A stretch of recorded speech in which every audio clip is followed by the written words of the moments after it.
Hey everybody, this is Da Nang, Vietnam.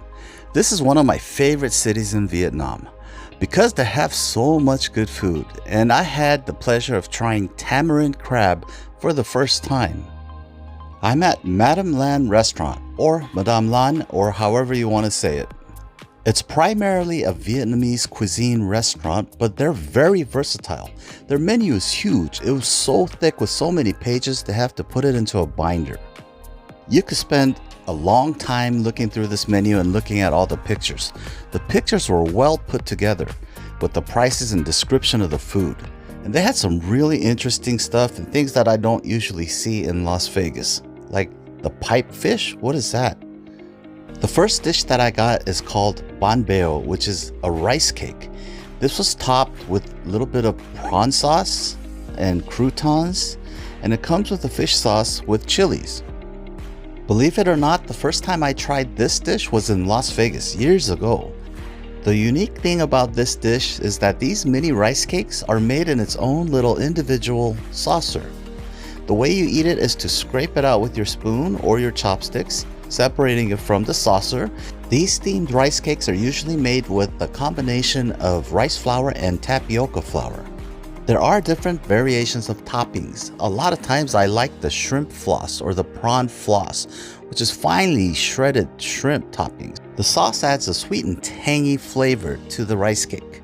The velvety, soft rice cake that's steamed, and the crunchy croutons were ingenious. They were perfect for absorbing that sauce. This was as good as the first time I had it. The flavors and textures are incredible. The velvety soft steamed rice cake mixing with the flavor of the prawns, the fish sauce, and the crunchy croutons, a little bit of the chili. This is just a flavor explosion in your mouth. I could probably eat 50 of these, but I needed to save room for the other things, such as the grilled oysters.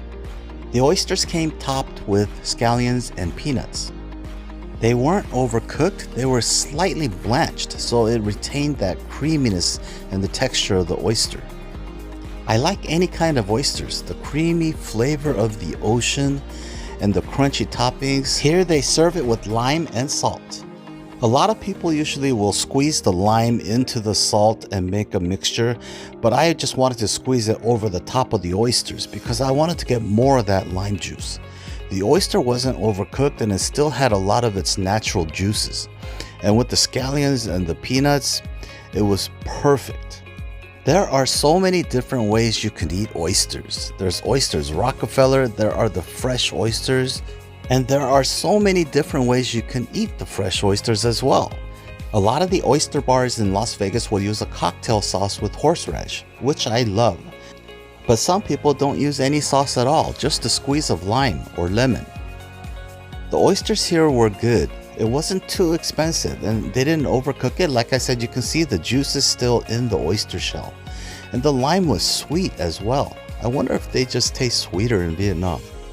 There were so many things on the menu that I wanted to try, but I was really looking forward to trying tamarind crab because I've never had it.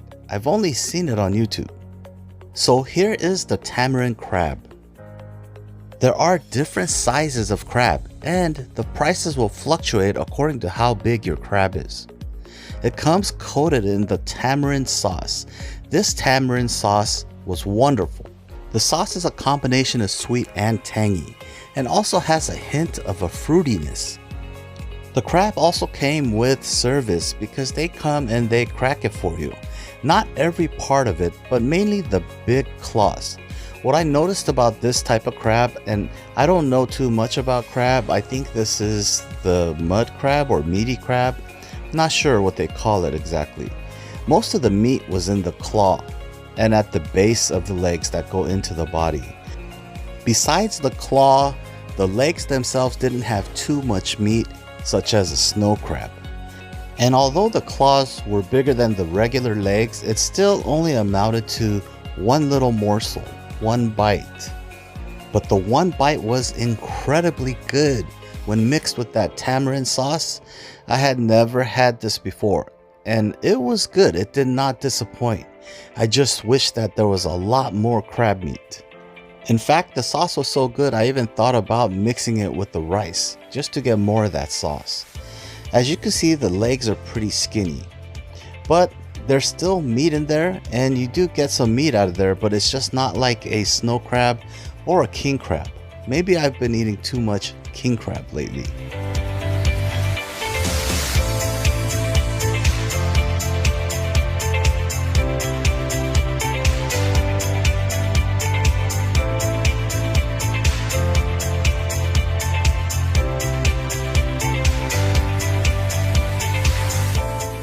So after I had the 2 crab claws, I went to the little pieces of meat that was retrieved from the regular legs, and there wasn't too much meat. It was like little tiny bites where you're not getting fulfilled. You want to take a big bite.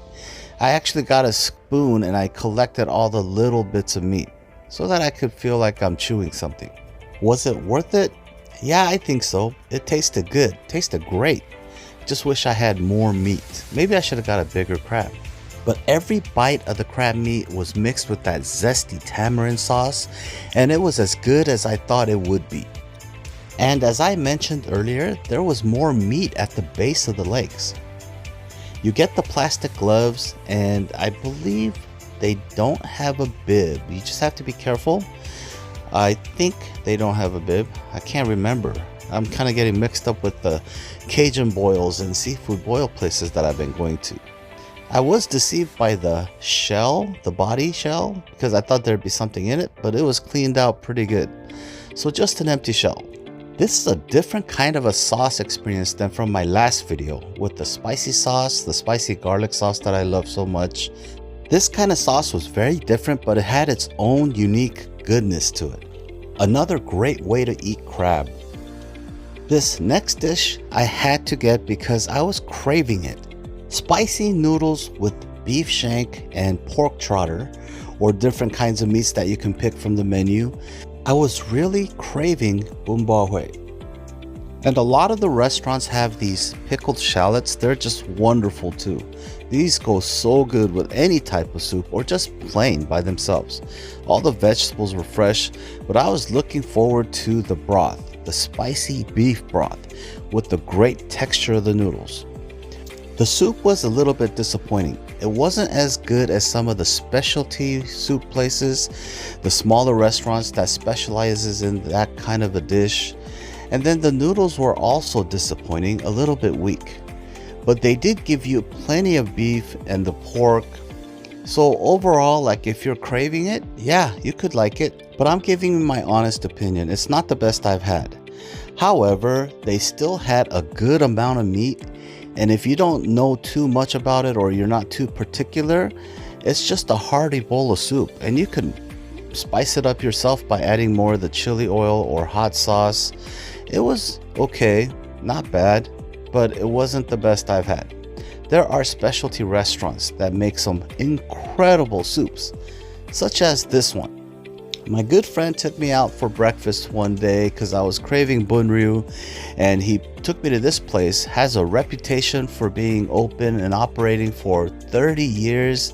The soup, oh my god, the soup was so good. And the crab cakes, the noodles. This is the type of specialty restaurant that I was telling you about. I think I'm just beginning to get to know Vietnamese food because bunbohue is kind of new to me. It's kind of a newer dish that I discovered, but I'm beginning to fall in love with it.